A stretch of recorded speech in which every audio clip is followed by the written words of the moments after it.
Hay decisiones que se toman en segundos y persiguen a las personas durante años. Hay palabras que se pronuncian sin pensar y destrozan familias enteras. Hay hombres que construyen imperios sobre la desesperación ajena y duermen tranquilos cada noche. Esta mañana de sábado en la Ciudad de México, todas esas realidades están a punto de colisionar en un salón donde nadie imaginaba que la verdad saldría a la luz de esa manera.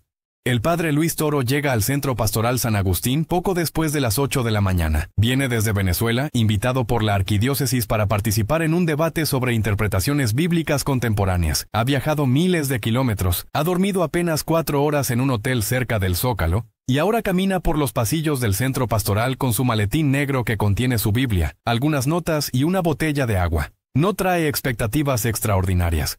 Ha participado en decenas de estos eventos, debates teológicos, conferencias, encuentros ecuménicos, siempre la misma dinámica, preguntas, respuestas, interpretaciones, despedidas cordiales. El salón principal del centro tiene capacidad para 200 personas. Las sillas están dispuestas en filas ordenadas frente a una mesa alargada, donde se sentarán los participantes del debate. En las paredes cuelgan crucifijos de madera y algunos cuadros con pasajes bíblicos.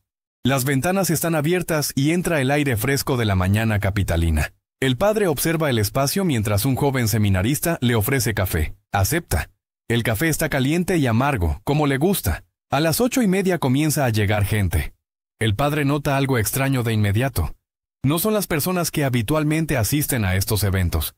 No son teólogos, estudiantes de seminario o religiosos curiosos. Son familias completas. Mujeres mayores con rebozos, hombres con gorras desgastadas, parejas jóvenes cargando niños. Traen bolsas de plástico, folders, sobres manila. Algunos hablan en voz baja entre ellos. Otros simplemente se sientan y miran hacia adelante con expresiones que el padre no logra descifrar del todo. Hay algo en sus rostros. Algo entre esperanza y resentimiento. El organizador del evento, el padre Mauricio Sandoval, se acerca nervioso. Es un hombre de unos 50 años, delgado, con lentes gruesos y una forma de caminar apresurada que delata su ansiedad permanente. Le explica al padre Luis que ha ocurrido algo inesperado. Durante los últimos 3 días, circularon mensajes en grupos de WhatsApp, convocando a personas que habían comprado certificados de terrenos celestiales a que asistieran al debate de esta mañana. Los mensajes prometían que habría respuestas, que finalmente alguien escucharía sus casos. Nadie sabe quién envió esos mensajes. Nadie puede rastrear el origen. Pero el resultado está aquí. Decenas de personas que no deberían estar en un debate teológico, ocupando las sillas, esperando algo que el padre Mauricio no comprende todavía. El padre Luis escucha con atención. Pregunta sobre esos certificados. El padre Mauricio baja la voz.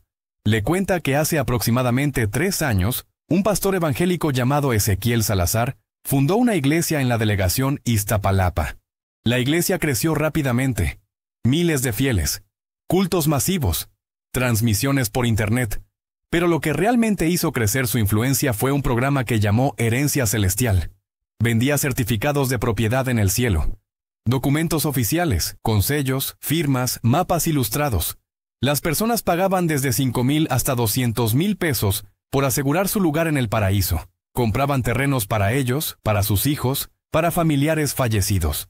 El padre Mauricio niega con la cabeza mientras cuenta esto. Dice que la arquidiócesis intentó advertir a la población, pero la influencia del pastor Salazar era demasiado fuerte, hasta que comenzaron las denuncias. Familias arruinadas, ahorros completos evaporados, ancianos que vendieron sus casas. El padre Luis siente un peso en el estómago. Conoce estos casos, los ha visto en otros países. Siempre la misma estructura, siempre la misma perversión de las escrituras.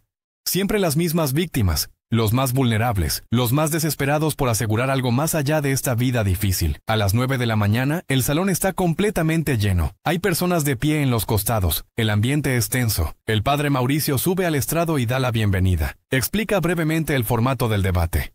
Habrá 3 participantes. El padre Luis Toro, representando a la Iglesia Católica.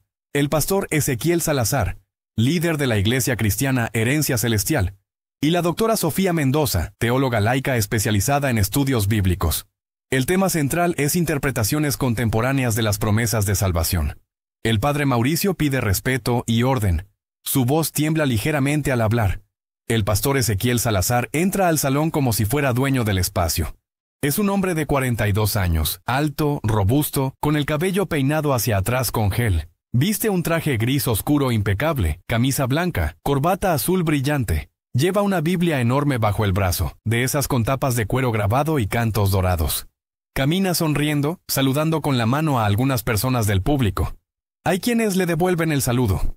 Otros lo miran con expresiones completamente distintas. El pastor se sienta en su lugar, coloca la Biblia sobre la mesa y cruza las manos con confianza absoluta. La doctora Sofía Mendoza llega momentos después.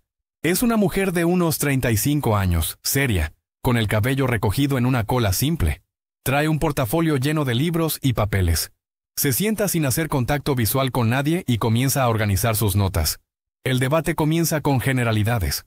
El padre Mauricio plantea la primera pregunta. ¿Cómo deben las iglesias contemporáneas interpretar las promesas de vida eterna sin caer en materialismos o falsas esperanzas? La doctora Mendoza responde primero. Habla de contexto histórico, de interpretación literal versus alegórica, de la responsabilidad de los líderes religiosos. Su tono es académico, medido, preciso. El padre Luis interviene después. Cita pasajes del Evangelio de Juan, de las cartas de Pablo. Explica que la vida eterna es un don de Dios, no una mercancía, que la salvación no se compra, no se vende, no se negocia, que cualquier promesa que convierta la gracia divina en transacción comercial es una distorsión peligrosa de la fe. El pastor Salazar escucha con una sonrisa. Cuando le toca hablar, abre su Biblia con un movimiento teatral. Comienza citando el Evangelio de Mateo, capítulo 6, versículo 20. Acumulen tesoros en el cielo. Dice que él simplemente ayuda a las personas a cumplir ese mandato. Que su iglesia ofrece una oportunidad concreta, tangible, de asegurar esos tesoros. Que los certificados de herencia celestial no son ventas de salvación, sino actos de fe. Que cada persona que invierte en su futuro eterno está demostrando su confianza en Dios. Habla con voz fuerte, segura, carismática. Usa pausas dramáticas. Gesticula con las manos. Es un hombre acostumbrado a convencer multitudes. El padre Luis lo deja terminar. Luego pregunta con calma, ¿cómo justifica bíblicamente la idea de que el cielo se puede dividir en propiedades? El pastor Salazar responde que en la casa del Padre hay muchas moradas, citando Juan 14, versículo 2. El padre Luis asiente y replica, moradas preparadas por Dios para sus hijos, no lotes vendidos por empresarios religiosos. El tono se mantiene respetuoso, pero la tensión aumenta. La doctora Mendoza interviene señalando que históricamente todas las prácticas que mercantilizan la salvación han terminado en escándalos. Menciona las indulgencias medievales. El pastor Salazar se incomoda. Dice que su iglesia no vende indulgencias, que esa es una acusación católica antigua que no aplica aquí. Las preguntas y respuestas continúan durante casi una hora. El público permanece en silencio, pero se nota la inquietud creciente. Algunas personas en las primeras filas comienzan a moverse en sus asientos. Una señora mayor, sentada en la tercera fila, saca un folder de su bolsa. Lo abre. Dentro hay papeles, muchos papeles. El padre Mauricio abre el espacio para preguntas del público. Varias manos se levantan inmediatamente. Señala a un hombre de unos 60 años que se pone de pie con dificultad. Viste pantalón de mezclilla viejo y camisa a cuadros. Tiene las manos temblorosas. Dice que su nombre es Tomás Ríos. Dice que hace 2 años asistió a la iglesia cristiana Herencia Celestial, porque su esposa acababa de morir de cáncer. Dice que el pastor Salazar le prometió que podía comprar un terreno celestial junto al de su esposa para que estuvieran juntos en el paraíso. Dice que pagó 80,000 pesos, toda su liquidación de jubilación. Dice que ahora vive con su hija porque no tiene dinero ni para pagar renta. Pregunta si eso es lo que Jesús enseñó. El salón se queda en silencio absoluto. El pastor Salazar se acomoda en su silla. Responde que las decisiones de inversión espiritual son personales, que él nunca obligó a nadie, que cada persona que participa en Herencia Celestial lo hace voluntariamente, con fe. El señor Tomás lo mira fijamente y dice, «Usted me dijo que si no compraba eso, no volvería a ver a mi esposa». El pastor niega con la cabeza. Dice que el señor está confundiendo sus palabras. Otra mano se levanta. Una mujer joven de unos 30 años, con un bebé en brazos. Dice que se llama Patricia Hernández. Cuenta que su madre, que trabajó toda la vida limpiando casas, compró 3 certificados celestiales. Uno para ella, uno para el padre de Patricia, que murió cuando ella era niña, y uno para su nieto. Dice que su madre pagó 120,000 pesos en total. Que vendió su único patrimonio, un pequeño terreno en el Estado de México que heredó de sus padres. Dice que cuando su madre enfermó de diabetes y necesitó medicamentos, ya no tenía dinero. Dice que murió hace 6 meses. Pregunta con la voz quebrada si el pastor Salazar puede devolverle aunque sea una parte de ese dinero para poner una lápida digna en la tumba de su madre. El pastor Salazar respira profundo. Dice que lamenta mucho la pérdida, pero que los contratos de herencia celestial son claros. No hay reembolsos.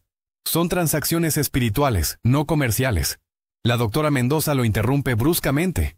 Pregunta cómo puede llamar transacción espiritual algo que tiene contratos, recibos bancarios y precios establecidos. El pastor responde que todo en la vida tiene estructura, que incluso las ofrendas en las iglesias católicas tienen montos sugeridos. El padre Luis interviene, dice con voz firme pero controlada, que hay una diferencia fundamental entre una ofrenda voluntaria para el sostenimiento de una comunidad y la venta de promesas imposibles de cumplir.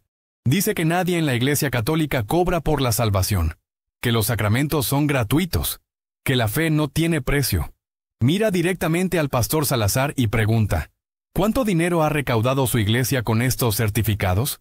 El pastor Salazar no responde de inmediato. El padre Luis insiste. El pastor finalmente dice que esa información es privada, que corresponde a la administración interna de su iglesia.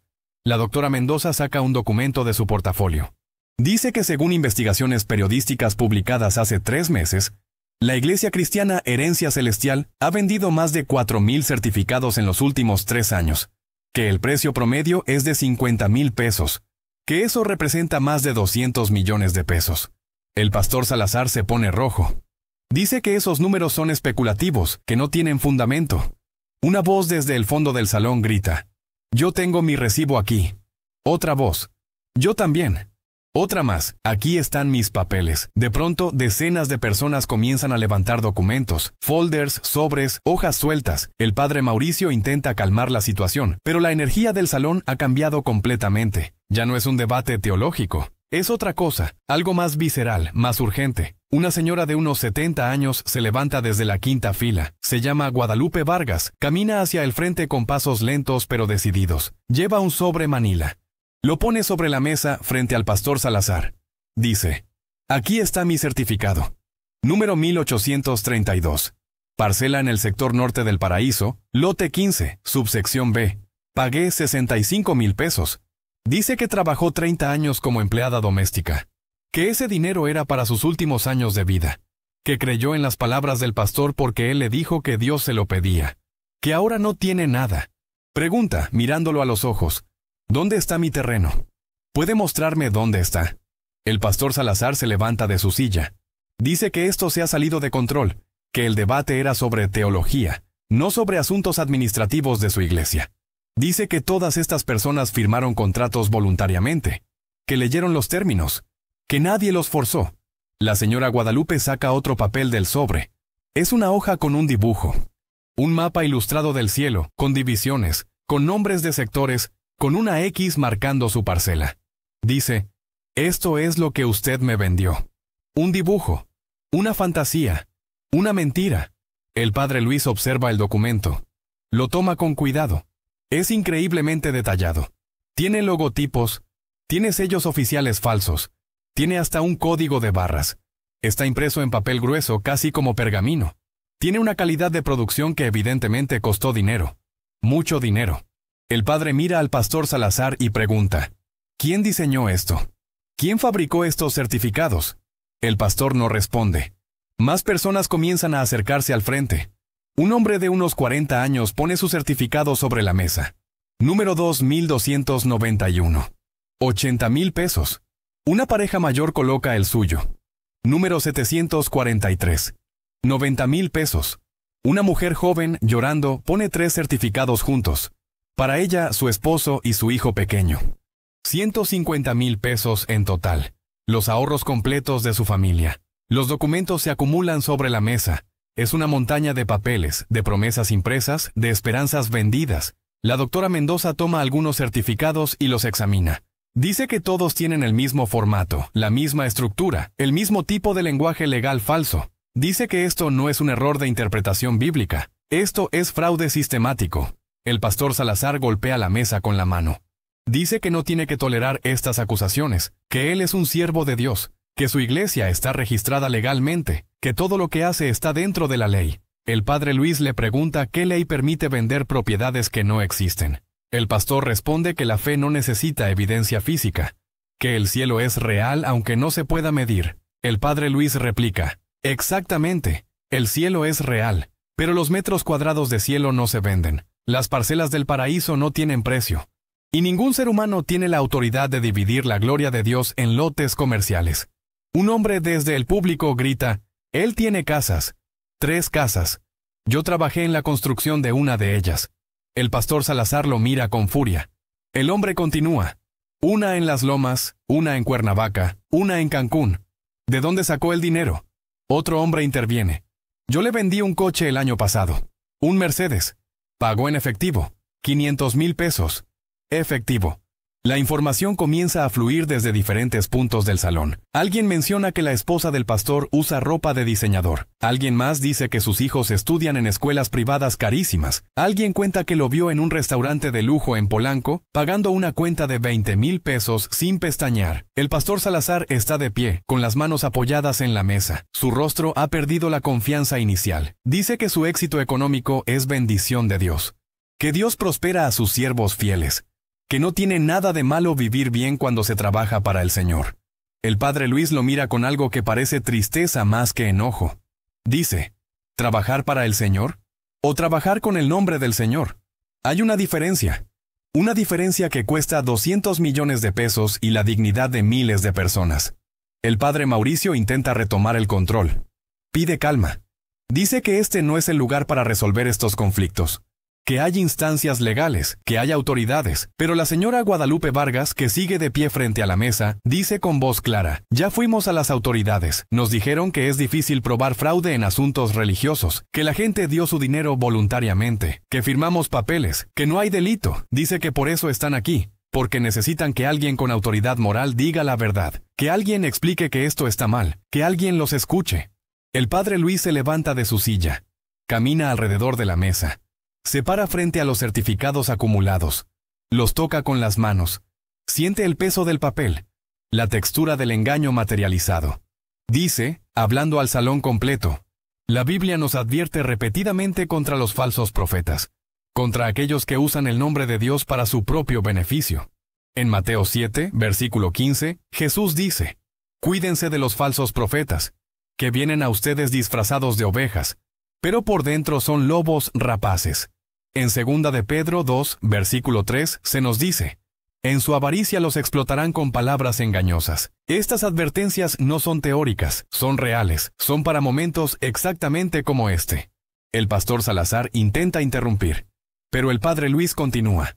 Usted ha tomado la desesperación de personas vulnerables y la ha convertido en negocio. Ha tomado el miedo natural a la muerte, la esperanza legítima de reencontrarse con seres queridos, la fe sincera en algo más grande que esta vida, y los ha pervertido. Los ha convertido en producto, en mercancía, en fuente de enriquecimiento personal, y lo ha hecho usando las escrituras sagradas como herramienta de manipulación. El pastor responde elevando la voz. Usted no puede juzgarme. Usted es católico. Su iglesia tiene siglos de riqueza acumulada. El Vaticano tiene tesoros incalculables. ¿Y viene a hablarme de dinero?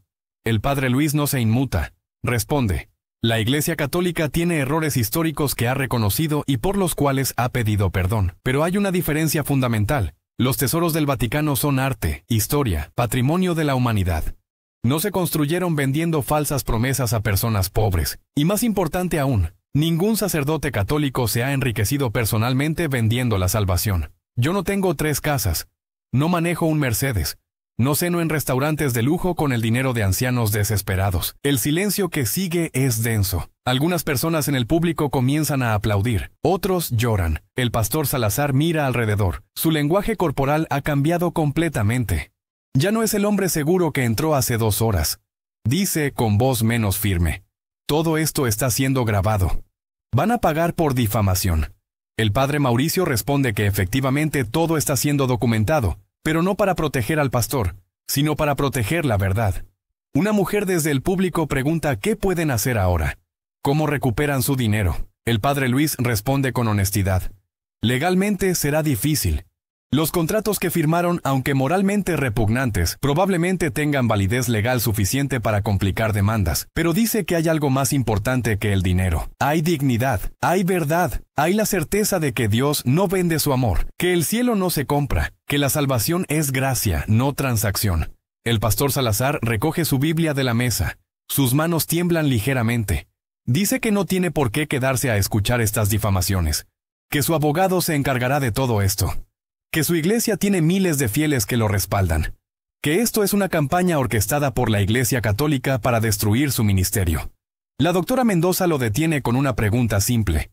Si esto es legítimo, si los certificados son reales, ¿por qué no puede explicar la base bíblica exacta que justifica vender parcelas celestiales? El pastor abre la boca para responder, pero no salen palabras. Cierra la Biblia. La sostiene contra su pecho como escudo. Un hombre de unos 50 años se levanta desde la séptima fila. Dice que su nombre es Roberto Fuentes, que trabajó durante 15 años como contador en la Iglesia Cristiana Herencia Celestial, que renunció hace 8 meses porque no podía seguir siendo parte de lo que estaba viendo. Dice que tiene documentos, registros financieros, listas completas de compradores. Dice que guardó copias de todo antes de irse porque sabía que algún día esto tendría que salir a la luz. El pastor Salazar palidece visiblemente. Le grita que eso es robo de información confidencial, que lo va a demandar. Roberto responde con calma. Demándame.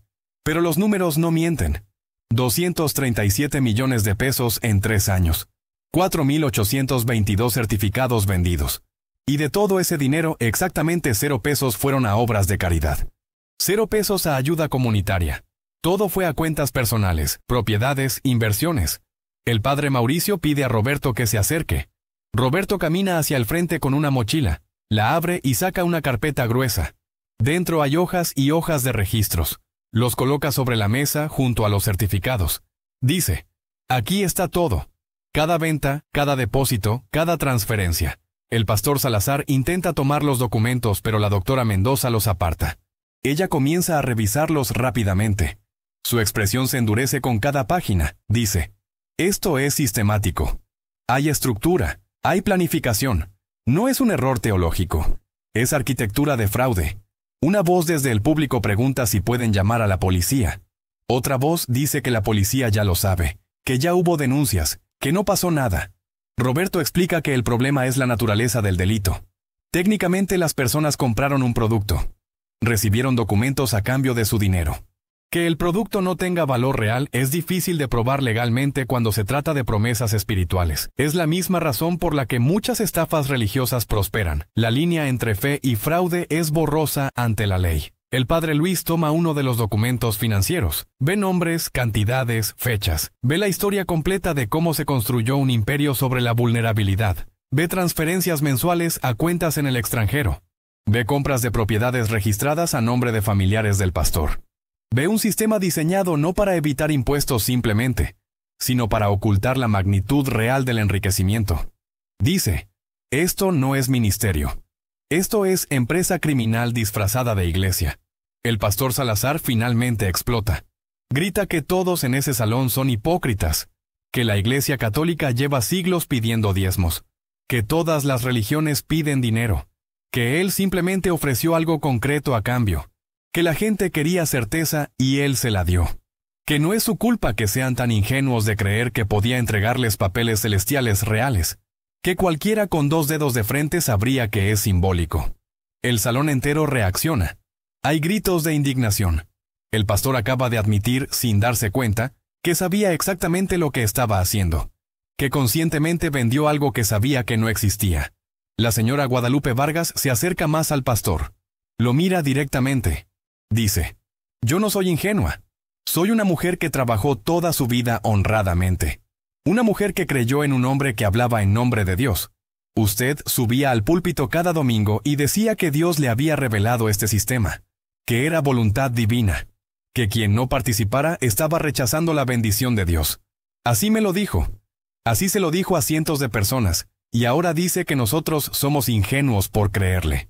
Una mujer más joven, de unos 35 años, se levanta temblando.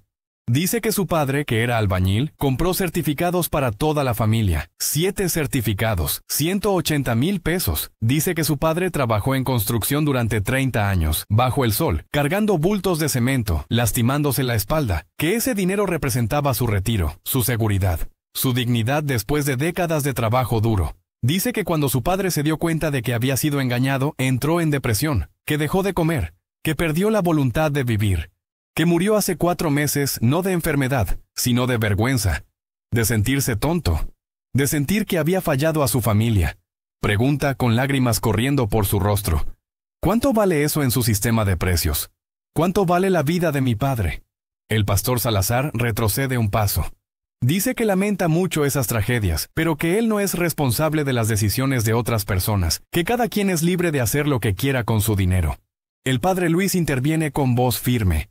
Libertad implica información verdadera, implica transparencia, implica honestidad.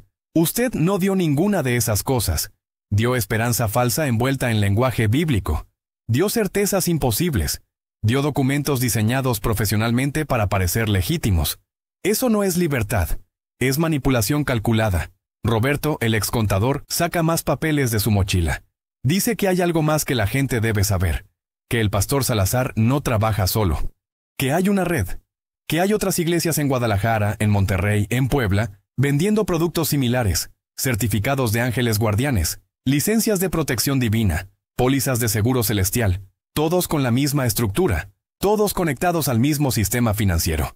Dice que esto es una franquicia del engaño, una corporación del fraude espiritual. El salón erupciona en conversaciones simultáneas. Algunas personas sacan sus teléfonos. Otras discuten entre ellas. El padre Mauricio intenta mantener el orden, pero la situación ha superado cualquier protocolo de debate teológico. Esto se ha convertido en algo completamente diferente, en una confrontación masiva entre víctimas y victimario, en un juicio público donde las evidencias se acumulan minuto a minuto. Una periodista que estaba en el fondo del salón se acerca apresuradamente. Dice que trabaja para un periódico nacional, que ha estado investigando este caso durante meses, que tiene testimonios de más de 200 familias afectadas, que tiene documentos que muestran conexiones entre la iglesia del pastor Salazar y políticos locales que recibieron donaciones a cambio de protección, que tiene grabaciones de cultos donde el pastor explícitamente promete que sin los certificados celestiales, las personas irán al infierno. Pregunta si puede hacer preguntas. El padre Mauricio asiente, ya sin capacidad de controlar el evento. La periodista pregunta al pastor Salazar si puede explicar por qué su iglesia nunca ha presentado declaraciones fiscales completas, por qué opera a través de múltiples sociedades anónimas, por qué tiene cuentas bancarias en paraísos fiscales. El pastor se niega a responder. Dice que no tiene obligación de dar explicaciones a la prensa. La periodista continúa: tengo aquí declaraciones juradas de 3 empleados de su iglesia que testifican que usted personalmente les ordenó destruir registros cuando comenzaron las investigaciones, que usted tiene un segundo juego de libros contables, que las cifras que Roberto mencionó son apenas una fracción del total real. El padre Luis observa todo esto desarrollarse con una mezcla de tristeza y determinación. Ha visto muchas cosas en sus años de ministerio. Ha enfrentado crisis de fe, dudas existenciales, tragedias humanas. Pero pocas veces ha estado frente a algo tan claramente malvado como esto. No es maldad impulsiva. No es error bien intencionado. Es maldad calculada, sistemática, diseñada para extraer hasta el último peso de las personas más vulnerables. Un hombre mayor, con bastón, se pone de pie con dificultad.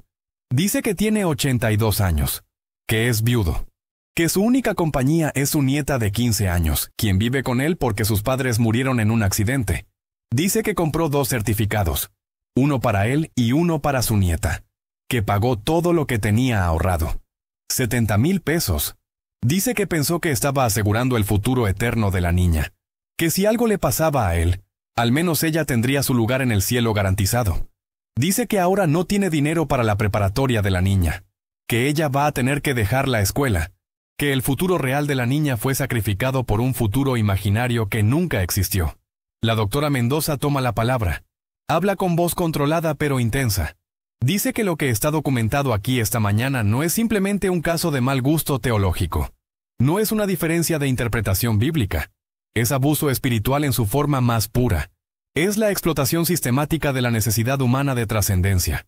Dice que las instituciones religiosas tienen una responsabilidad enorme porque trabajan con las esperanzas más profundas de las personas, que cuando esa confianza se traiciona, el daño no es solo económico, es existencial. Las personas no solo pierden dinero, pierden fe, pierden la capacidad de confiar, pierden la conexión con lo sagrado. El pastor Salazar finalmente dice algo coherente. Dice que su iglesia ha ayudado a miles de personas, que han tenido cultos donde la gente se sana, donde matrimonios se restauran, donde adictos se liberan, que eso no se puede ignorar. El padre Luis responde, el bien que se hace no cancela el mal que se comete. Judas Iscariote también hizo milagros cuando caminaba con Jesús. También predicó. También sanó enfermos. Pero al final traicionó a Cristo por 30 monedas de plata. Usted ha traicionado la fe de miles de personas por 200 millones de pesos. La diferencia es solo de escala, no de naturaleza. Roberto saca un último documento. Es una carta. Dice que es una carta escrita por el pastor Salazar a un socio de negocios hace 2 años. La lee en voz alta. El producto celestial está funcionando mejor de lo esperado. La gente paga cualquier cosa cuando tienen miedo de la muerte. Necesitamos expandir a más ciudades antes de que esto se sature. Calculo que tenemos 2 años más antes de que empiecen los problemas legales serios. Para entonces ya habremos movido suficiente capital al extranjero. La carta está firmada. Tiene membrete. Es auténtica. El silencio que sigue es absoluto. Incluso las personas que estaban hablando entre ellas se callan. El pastor Salazar mira la carta. No la niega. No puede negarla. Su lenguaje corporal se colapsa completamente. Se deja caer en su silla. Cubre su rostro con las manos. Por primera vez en toda la mañana parece humano. Parece vulnerable. Parece consciente de la magnitud de lo que ha hecho. El padre Luis se sienta también. Está cansado. No físicamente, sino espiritualmente. Dice casi para sí mismo. Esto es lo que pasa cuando olvidamos que nuestra vocación es servir, no servirnos. Cuando confundimos el llamado de Dios con oportunidad de negocio. Cuando vemos rebaño donde deberíamos ver hermanos. Mira al pastor y dice, usted tenía un don. Tenía carisma. Tenía la capacidad de llegar a las personas. Pudo haber usado todo eso para bien real. Pudo haber construido comunidad genuina. Pudo haber sido instrumento de transformación.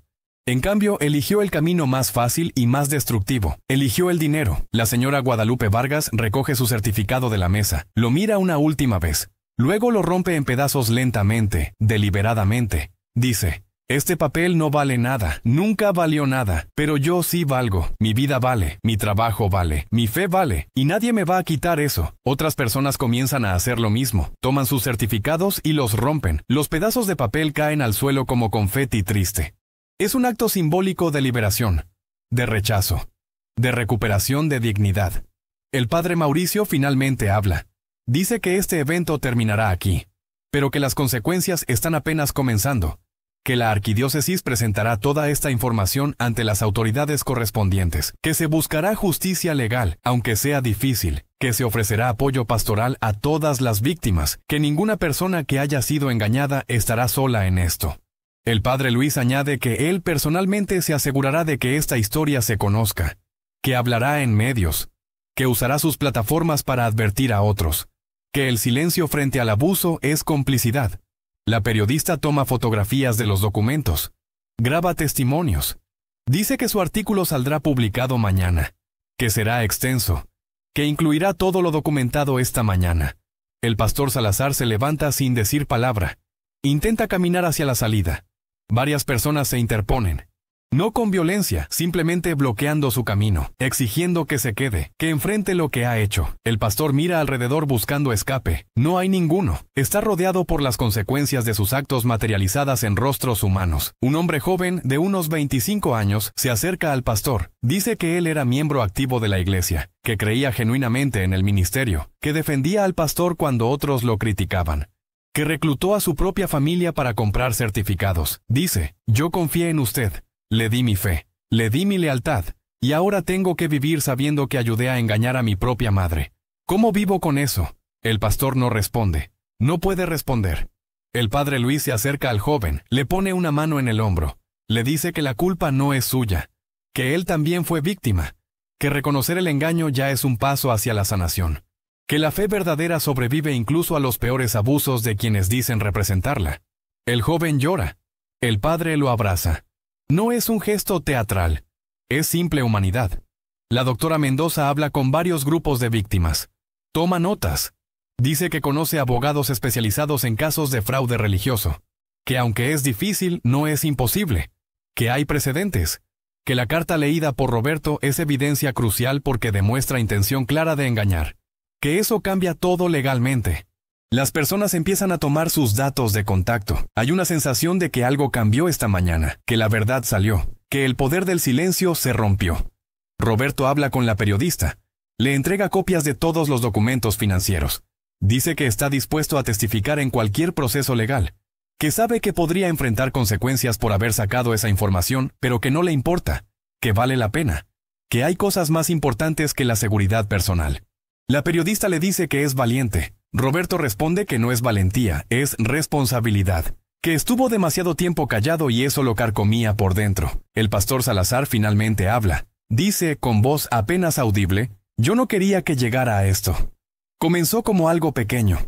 Una idea. Las personas querían certeza y yo se la di. Luego creció. El dinero empezó a llegar. Y una vez que empiezas, es difícil parar. El padre Luis lo mira con algo parecido a la compasión, pero no con descendencia. Dice, siempre es posible parar. En cualquier momento pudiste elegir la verdad. Cada día que pasaba, cada certificado que vendías, tenías la opción de detenerte, de confesar, de devolver el dinero, de pedir perdón. Nunca es demasiado tarde para elegir hacer lo correcto. Pero sí llega un punto donde las consecuencias son irreversibles. Una mujer de unos 40 años se acerca al pastor. No dice nada por unos segundos. Solo lo mira. Luego habla con voz quebrada pero firme. Mi hermana se suicidó hace un año. Compró certificados celestiales porque usted le dijo que su hijo muerto en un accidente estaba esperándola en una parcela específica del cielo. Le mostró un mapa, le dio coordenadas, le prometió que si compraba el terreno junto al de su hijo, estarían juntos eternamente. Mi hermana pagó todo lo que tenía, 90,000 pesos. Cuando se dio cuenta del engaño, cuando entendió que nunca vería a su hijo, que había desperdiciado el dinero que necesitaba para seguir viviendo en una fantasía, no pudo soportarlo. Se colgó en su habitación. Dejó una nota que decía, «Perdóname, hijo. No pude llegar a ti». El pastor Salazar cierra los ojos, niega con la cabeza. Dice que eso no es su culpa, que él no puede controlar lo que las personas hacen con su dolor. La mujer lo interrumpe. Usted no controló su dolor. Usted lo explotó. Lo convirtió en mercancía. Lo usó para enriquecerse. El padre Luis siente un peso en el pecho. Ha escuchado muchas tragedias en confesionarios, en hospitales, en funerales. Pero hay algo particularmente obsceno en este tipo de sufrimiento porque es absolutamente evitable. No es consecuencia de enfermedad o accidente. Es consecuencia directa de la decisión consciente de un hombre de aprovecharse de la vulnerabilidad ajena. Dice, mirando al pastor, usted sabe que hay sangre en ese dinero. Sabe que hay vidas rotas, familias destruidas, personas muertas, y aún así siguió. Siguió vendiendo, siguió prometiendo, siguió cobrando. El pastor Salazar finalmente rompe. Comienza a llorar. No es llanto teatral, es colapso genuino. Dice entre sollozos, no sé cómo arreglar esto. No sé cómo devolver todo. No tengo todo el dinero. Se gastó, se invirtió, está en propiedades, en cuentas, en negocios. Dice que si tuviera que devolverlo todo quedaría en bancarrota. La señora Guadalupe responde con dureza. Nosotros ya estamos en bancarrota. Usted apenas estaría uniéndose al club que usted mismo creó. Roberto interviene. Dice que según los registros que tiene, el pastor aún controla activos por al menos 150 millones de pesos, que las 3 casas valen aproximadamente 40 millones, que hay inversiones en fondos y valores por otros 60 millones. Que hay cuentas bancarias en el extranjero con cifras que él no pudo rastrear completamente, pero que estima en otros 50 millones. Dice, el dinero existe, solo está escondido. Dice que con asistencia legal adecuada y presión suficiente, se puede recuperar buena parte. La doctora Mendoza pregunta al pastor directamente, ¿está dispuesto a colaborar en la devolución del dinero? ¿A entregar voluntariamente los activos? ¿A liquidar las propiedades? ¿A vaciar las cuentas? El pastor no responde inmediatamente. El padre Luis dice, Esta es probablemente la única oportunidad que tiene de hacer algo correcto en medio de todo este desastre. Su salvación legal depende de su cooperación. Pero más importante, su salvación espiritual depende de su arrepentimiento genuino. Y el arrepentimiento sin restitución es solo palabras vacías. El pastor Salazar limpia sus lágrimas. Mira los rostros de las personas que lo rodean. Mira los certificados rotos en el suelo. Mira los documentos financieros sobre la mesa. Dice, con voz ronca, voy a colaborar. Voy a entregar todo. No sé si es suficiente. Probablemente no lo sea. Pero es lo que tengo. La doctora Mendoza saca su teléfono. Dice que va a grabar esta declaración, que necesitan evidencia de este compromiso. El pastor asiente. Ella comienza a grabar. Le hace repetir su compromiso de entregar todos los activos, de cooperar con investigaciones, de facilitar la identificación de todas las cuentas y propiedades. El padre Mauricio dice que la arquidiócesis servirá como intermediaria en este proceso, que establecerán un fondo administrado por terceros independientes para distribuir los recursos recuperados entre las víctimas, que será transparente, que cada peso será contabilizado, que nadie más se aprovechará de esta situación. El padre Luis añade que él personalmente supervisará que esto se cumpla, que no dejará que esto se convierta en otro escándalo dentro del escándalo. Una señora mayor pregunta cuánto tiempo tomará todo esto. Roberto responde honestamente, meses, tal vez años. Los procesos legales son lentos. Liquidar propiedades toma tiempo. Rastrear cuentas internacionales es complejo. Pero dice que es factible, que con la cooperación del pastor, con los documentos que él tiene, con el testimonio de víctimas, hay base sólida. No promete justicia perfecta, pero promete justicia posible. El padre Luis mira su reloj. Son casi las 12 del mediodía. Han pasado casi 4 horas desde que comenzó el debate. 4 horas que transformaron completamente la vida de todos en este salón. Dice, lo que ha ocurrido aquí esta mañana es extraordinario. No porque sea único en la historia. Desafortunadamente estas cosas pasan constantemente, sino porque la verdad salió. Porque las víctimas se encontraron. Porque alguien tuvo el valor de traer los documentos. Porque ustedes tuvieron el valor de venir, de hablar, de exigir justicia. Continúa. Pero quiero que entiendan algo fundamental. El pastor Salazar no es el único responsable aquí. Él es el autor directo del fraude. Pero este fraude prosperó porque vivimos en una sociedad que permite que estas cosas pasen, porque las autoridades no investigan adecuadamente los abusos religiosos, porque hay vacíos legales enormes, porque existe la idea de que la fe es territorio privado donde no debe intervenir la ley. Y eso es falso. La fe es sagrada. El abuso de la fe es crimen. La periodista levanta su mano. Pregunta si el padre puede explicar cómo las personas pueden protegerse de este tipo de fraudes. El padre Luis piensa un momento. Responde, primero conozcan su Biblia. Lean las Escrituras por ustedes mismos. No dependan únicamente de lo que les dice un líder religioso. Segundo, desconfíen de cualquier promesa que suene demasiado buena para ser verdad. Si alguien dice que puede venderles algo espiritual, aléjense. Lo espiritual no se vende. Tercero, investiguen. Pregunten. Pidan cuentas. Las iglesias legítimas son transparentes con sus finanzas. Si hay secreto, hay problema. Cuarto, escuchen su intuición. Si algo se siente mal, probablemente está mal. Un hombre joven pregunta si esto significa que todas las iglesias son fraudes. El padre Luis responde enfáticamente, no. Absolutamente no. Hay miles de comunidades de fe genuinas, católicas, protestantes, evangélicas, que hacen trabajo real, que sirven sinceramente, que transforman vidas positivamente. No permitan que el abuso de algunos destruya su capacidad de confiar en todos, pero sí sean sabios, sean cautelosos. Exijan integridad. La doctora Mendoza añade, el problema no es la fe.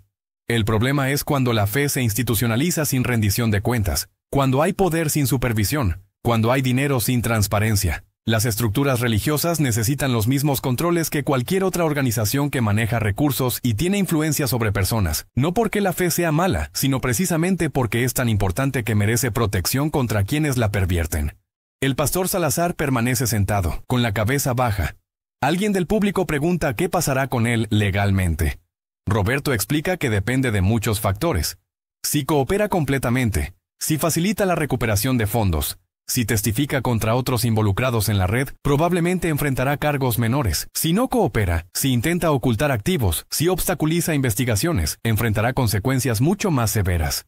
Dice que él personalmente recomendará a las autoridades que consideren su cooperación como atenuante, pero que eso no significa impunidad. Habrá consecuencias, tienen que haberlas. Una mujer pregunta cómo explican esto a sus hijos. ¿Cómo les dicen que el pastor en quien confiaban era mentiroso? ¿Cómo reconstruyen su fe después de esto? El padre Luis responde, con la verdad.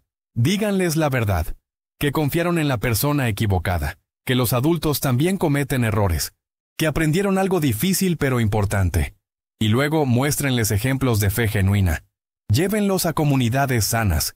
Enséñenles que lo que falló no fue Dios, sino un hombre que usó el nombre de Dios para fines egoístas. El padre Mauricio anuncia que en las próximas semanas organizarán sesiones de acompañamiento pastoral para todas las familias afectadas, que habrá apoyo psicológico, que nadie tendrá que procesar esto solo, que la arquidiócesis asumirá los costos de estos servicios. Dice que es lo mínimo que pueden hacer, que la iglesia verdadera, tiene responsabilidad de sanar lo que otros dañaron usando su nombre. Roberto se acerca al pastor Salazar. Le dice en voz baja, «Usted me contrató hace 15 años. Yo creía en su visión. Pensé que estábamos construyendo algo bueno. Me tomó años darme cuenta de lo que realmente era. No lo odio, pero necesito que entienda el daño que causó. No solo a extraños, también a personas como yo que trabajamos para usted creyendo que servíamos a Dios». El pastor lo mira y dice, «Lo siento. Sé que no es suficiente, pero lo siento». Roberto asiente. No es perdón, pero es reconocimiento. La señora Guadalupe recoge los pedazos rotos de su certificado del suelo. Los guarda en su bolso. Alguien le pregunta por qué los conserva si ya los rompió. Responde, para recordar, para no olvidar nunca que la desesperación me hizo vulnerable, para enseñarle a mis nietos que las promesas fáciles siempre tienen precio alto, para tener evidencia física de que sobreviví esto. Los pedazos rotos son más valiosos que el certificado entero porque representan liberación. El padre Luis habla con varios grupos pequeños, escucha historias, algunas son similares a las que ya escuchó, otras son únicas en su tragedia particular. Un hombre perdió su negocio porque invirtió todo en certificados en lugar de en su tienda. Una mujer dejó de pagar la escuela de sus hijos porque priorizó los terrenos celestiales. Un matrimonio casi se divorcia porque él compró certificados sin consultar a su esposa. Cada historia es una herida. Cada testimonio es evidencia de que el costo del fraude va mucho más allá del dinero. La periodista termina de documentar todo. Dice que tiene material para una serie de artículos, no solo uno, que esto es más grande de lo que imaginaba. Que va a investigar las conexiones con otras ciudades que Roberto mencionó. Que va a rastrear el dinero hasta donde pueda, que va a hacer visible lo invisible. Dice que el periodismo existe precisamente para esto, para exponer el abuso, para darle voz a los sin voz, para hacer que los poderosos rindan cuentas. El padre Luis siente cansancio profundo. No físico, aunque también está físicamente agotado. Es cansancio espiritual, el cansancio de enfrentar la oscuridad humana. El cansancio de ver cuán lejos puede caer alguien cuando elige el camino del egoísmo. Pero también siente algo más.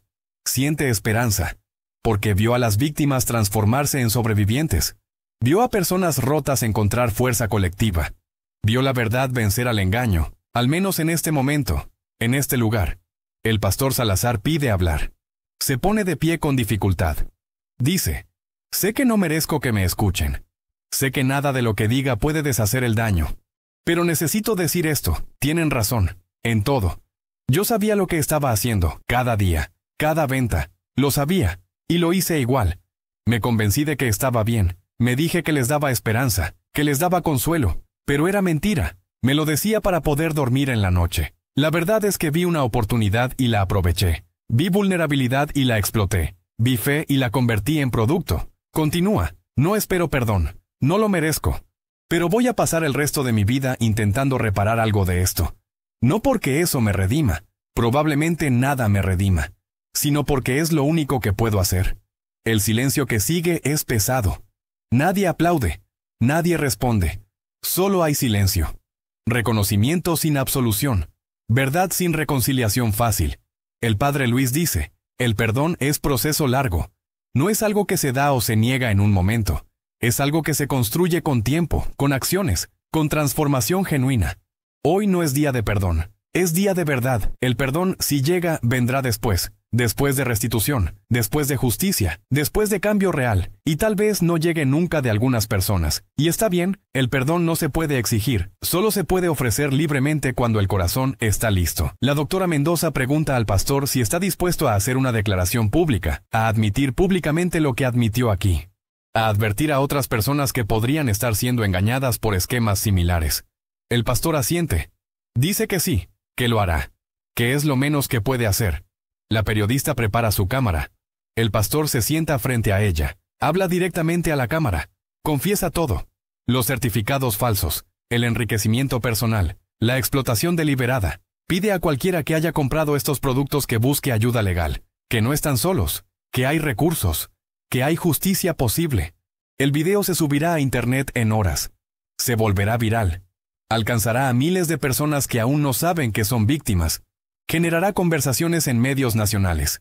Forzará a autoridades a actuar. Creará presión pública imposible de ignorar.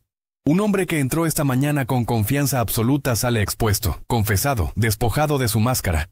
Las personas comienzan a salir del salón lentamente.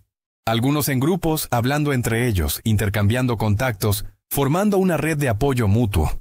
Otros salen solos, procesando lo vivido, necesitando espacio para pensar. El padre Mauricio organiza que todos los que quieran dejen sus datos para el seguimiento legal y pastoral. Decenas de personas hacen fila para registrarse. El padre Luis sale al pasillo. Respira aire fresco. Mira el cielo a través de una ventana. Es casi mediodía y el sol está alto. Piensa en todas las mañanas que comenzaron igual que esta, con debates teológicos rutinarios, y que terminaron de forma completamente diferente. Piensa en cómo la providencia trabaja de maneras inesperadas. Piensa en cómo un evento puede cambiar vidas en horas. Roberto se acerca. Le agradece por su valentía al confrontar al pastor. El padre Luis responde que la valentía fue suya al traer los documentos. Que sin esa evidencia todo hubiera sido solo palabras contra palabras. Roberto dice que llevaba meses debatiendo si hacerlo. Que tenía miedo. Miedo de represalias, de demandas, de consecuencias, pero que no podía seguir cargando ese peso. Que el silencio era más pesado que cualquier consecuencia posible. La señora Guadalupe se despide del padre. Le dice que hace años que no entraba a una iglesia católica, que se había alejado porque no encontraba respuestas, que el pastor Salazar le pareció más accesible, más directo, más concreto. Pero que ahora entiende que algunas cosas no deben ser concretas, que el misterio no es debilidad de la fe, sino su naturaleza, que Dios no se puede empaquetar ni vender. El padre Luis le dice que las puertas siempre están abiertas, que puede volver cuando esté lista, que no hay prisa, que la fe verdadera no presiona. El pastor Salazar sale custodiado por 2 personas que se ofrecieron a acompañarlo, no para protegerlo, sino para asegurar que cumpla su palabra, que no desaparezca, que no huya. Camina con los hombros caídos, sin la postura orgullosa de la mañana. Es un hombre quebrado. Si es redimible, solo el tiempo lo dirá. Pero hoy, al menos, la verdad ganó. La periodista publica el primer artículo antes de salir del edificio. El titular: Pastor millonario vendió cielo falso a familias pobres por más de 200 millones de pesos. El artículo incluye testimonios, documentos, fotos de los certificados, fragmentos de la confesión en video. En minutos tiene miles de lecturas. Los comentarios explotan. Hay indignación. Hay personas compartiendo experiencias similares con otras iglesias. Hay llamados a investigación oficial. Hay exigencia de justicia. El padre Mauricio cierra el salón. Mira las sillas vacías, los papeles en el suelo, los certificados rotos. Piensa en cómo preparó este espacio para un debate académico y se convirtió en tribunal popular. En cómo la rutina se transformó en historia. En cómo lo ordinario dio paso a lo extraordinario. El padre Luis toma su maletín. Está exhausto, pero sabe que esto apenas comienza. Que en los próximos días habrá entrevistas, reuniones, seguimientos. Que se convirtió sin planearlo en figura central de este caso. Pero acepta la responsabilidad. Porque si no él, ¿quién? Si no ahora, ¿cuándo? La vocación no es solo predicar en momentos cómodos. Es confrontar la injusticia cuando aparece, aunque sea incómodo, aunque sea peligroso. Antes de irse, regresa al salón vacío. Se arrodilla brevemente. Ora en silencio, no por victoria, no por protagonismo. Ora por las víctimas, por su sanación, por su justicia, por su paz. Ora por el pastor Salazar, por su conversión genuina, por su capacidad de cambiar. Ora por todos los que aún están siendo engañados en otros lugares. Por los vulnerables que serán víctimas mañana si nadie actúa hoy. Se levanta. Camina hacia la salida. Afuera el sol brilla con fuerza. Las calles de la Ciudad de México están llenas de vida, de movimiento, de personas viviendo sus vidas ordinarias sin saber lo que acaba de ocurrir a pocas cuadras. Pero para los que estuvieron en ese salón, para los que vivieron esta mañana extraordinaria, nada será igual. La verdad salió. El fraude se expuso. La justicia comenzó su camino lento pero inevitable. Y mientras el padre Luis camina por la acera, una mujer lo detiene. Dice que estuvo en el salón, que no habló porque tenía miedo, pero que quiere agradecer, que hace 3 años su familia casi compra certificados, que algo los detuvo en el último momento, que hoy entiende que fue providencia. Le pregunta qué puede hacer para ayudar. El padre responde, cuenta tu historia, advierte a otros. La mejor manera de prevenir futuras víctimas es hacer visible el engaño. La mujer asiente, promete que lo hará. El padre continúa caminando. Piensa en cómo la fe sobrevive a los peores abusos. En cómo la gente sigue buscando a Dios incluso después de ser traicionada por quienes dicen representarlo. En cómo la esperanza humana es tan persistente que resiste golpe tras golpe. Y piensa que su trabajo, el trabajo de todos los que sirven genuinamente, es proteger esa esperanza. Nutrir esa fe. Defenderla de los lobos disfrazados de pastores. La mañana que comenzó como debate terminó como revelación.